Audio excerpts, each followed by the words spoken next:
Shaq recently criticized the current NBA style of play, saying that essentially that there's no diversity of style. It's like the same thing every game, which is just basically 3-point chucking. And I agree with Shaq. It's just one of those things where a bro clock is actually right twice a day, which Shaq is a bro clock. That's the way I view him when it comes to his basketball opinions. But he was right about this. He definitely was. I don't think any true NBA fan can deny this. You have to be some hardcore casual to not acknowledge that the game is boring. Every team is just doing the same thing every game. It's like a 3-point shooting contest, and it's been like that for like the last several years, unfortunately. But I think it's drawing more attention this year because the NBA ratings are complete shit. But Silver did respond to this now. This is what he said. This is what Adam Silver said. I respect his opinion.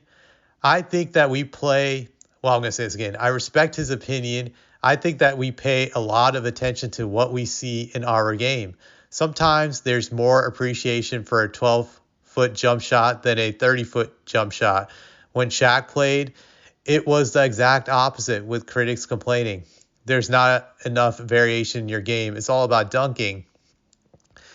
See, this is where Silver is off about this, I would say, because yes, people did complain about Shaq's game.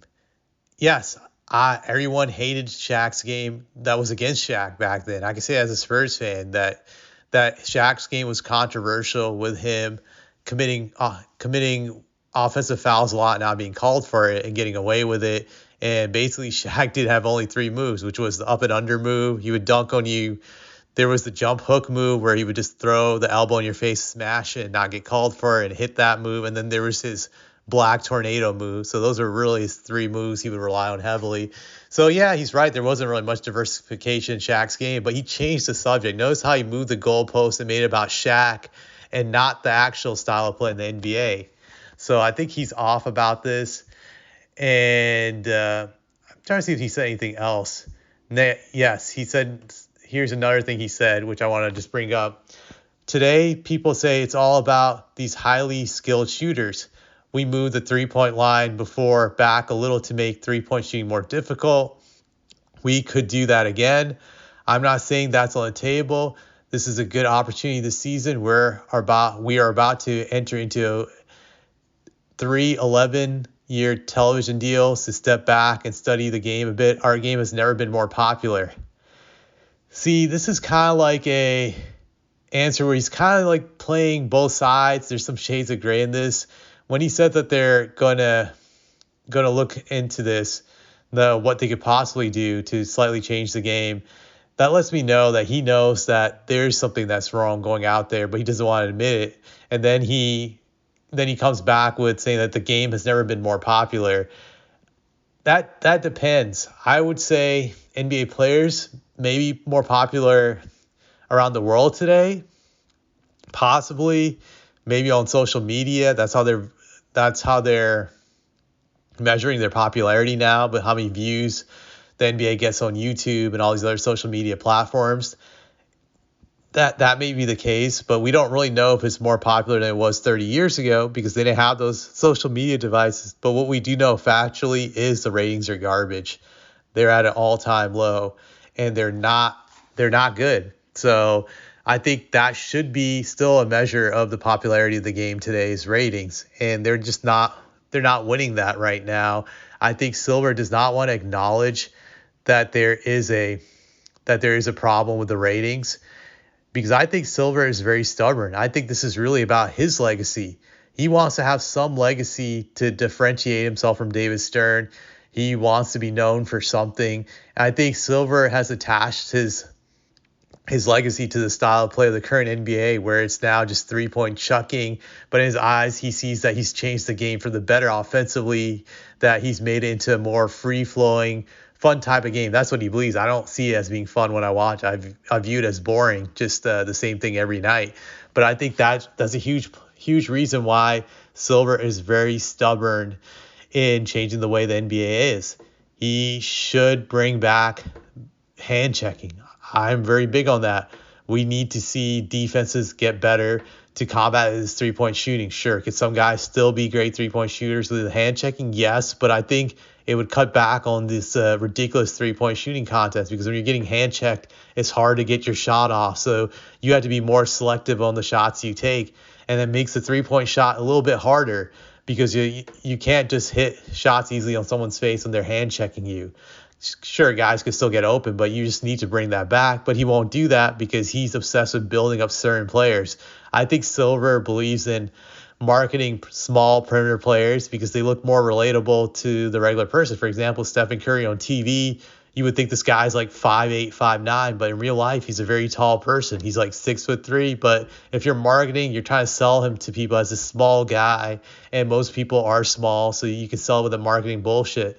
I think that's really what Silver cares about. He's all about marketing the players in which he feels he can win the most money, and guys who are super tall, especially big men, they're not very marketable. So I think that's part of the reason why he's keeping this NBA style play the same, because I think for him it's easier for him to build up perimeter players in this style of play to market and sell them as all-time great players, when some of these guys I think is very suspect if they would be as good in previous eras due to the old defensive rules.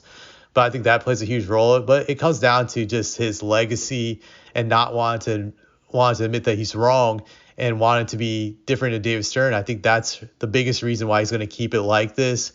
And it's unfortunate because when he's talking about the NBA entering into these new 11-year TV deals, that means he can be complacent for the next decade or so, next 10, 11 years, and not try to change the product, because these networks are now stuck with the NBA, and even if the ratings are garbage, they can't really do anything about it. So he could just be complacent and not do nothing. But I think the other frustrating part about this today is these networks are now overpaying for sports more so than ever before in the past, because sports are the only type of show that they can get some guaranteed ratings. It may not be great ratings, especially with the NBA having all-time low ratings, but that's still better for them versus them having to put out new TV shows or made-for-TV movies like they did back in the day. They don't have to waste all that time and energy in that when they can just have a stable product that can get them some eyeballs.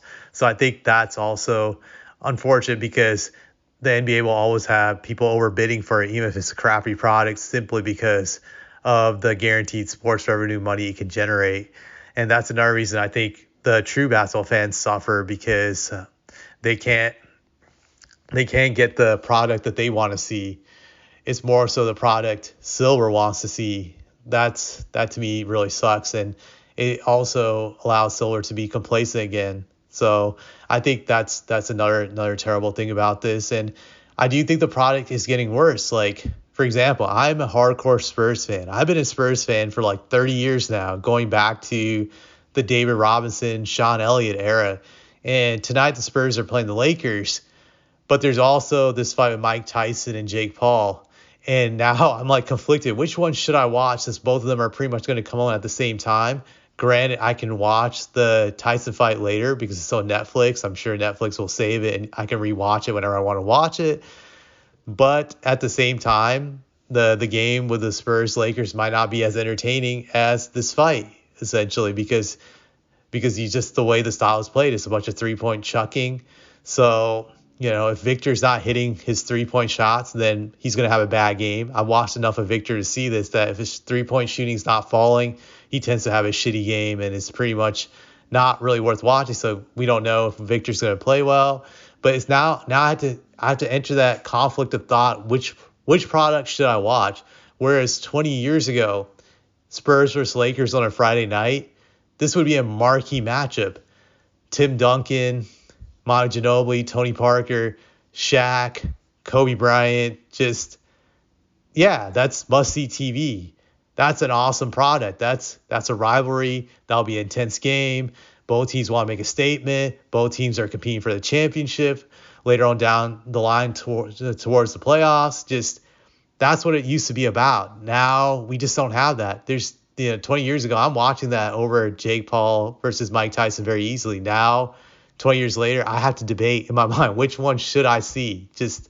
And both of them I'm tape recording anyways. My YouTube TV records them automatically. Well, for the NBA game, and then have Netflix obviously to watch that fight later on. But you didn't have to entertain that stuff back then. And I think the NBA should be careful because as time progresses, there'll be more and more spectacles that they'll have to compete with on a regular basis. So just, I don't think they can afford to be complacent like they are right now, but they will be complacent because nothing's forcing them to change.